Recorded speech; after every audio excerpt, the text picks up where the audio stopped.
সমুদ্রপৃষ্ঠে হঠাৎ করে এক গভীর, শেষ না দেখা কালো গর্তের আবির্ভাব হল, যেন মহাকাশ ছিঁড়ে এক রহস্যময় ফাটল তৈরি হয়েছে।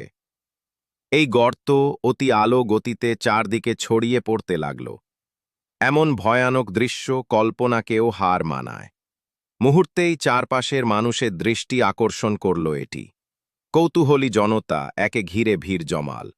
অচিরেই দেখা গেল সমুদ্রের পানি এক অদৃশ্য শক্তির টানে পাগলের মতো সেই কালো গর্তের দিকে ধেয়ে যাচ্ছে।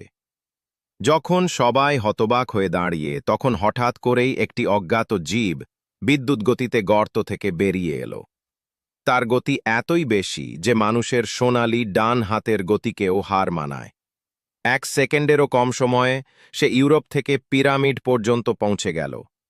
যেখানে গ্রীষ্মের প্রচণ্ড তাপ দাপট ছিল, সেখানে এক পলকে শুরু হয়ে গেল তীব্র তুষারপাত। মানুষের এই অবাস্তব দৃশ্য থেকে গোর কেটে ওঠার আগেই সে আবার বিদ্যুতের মতো ফুজি পর্বতের দিকে ছুটে গেল। আর তার উপস্থিতিতে এক সময় শান্ত সমুদ্রের জল মুহূর্তে বরফে পরিণত হয়ে গেল। বরফের স্তর গিয়ে দাঁড়াল 100 মিটার দূরত্ব পর্যন্ত।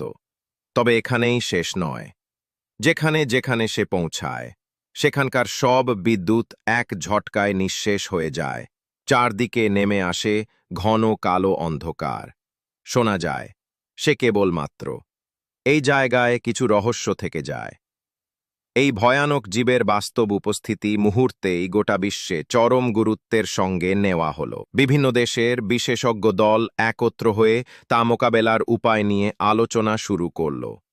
কিন্তু তারা কিছু বোঝার আগেই সেই রহস্যময় জীব আবার নতুনভাবে সক্রিয় হয়ে উঠল।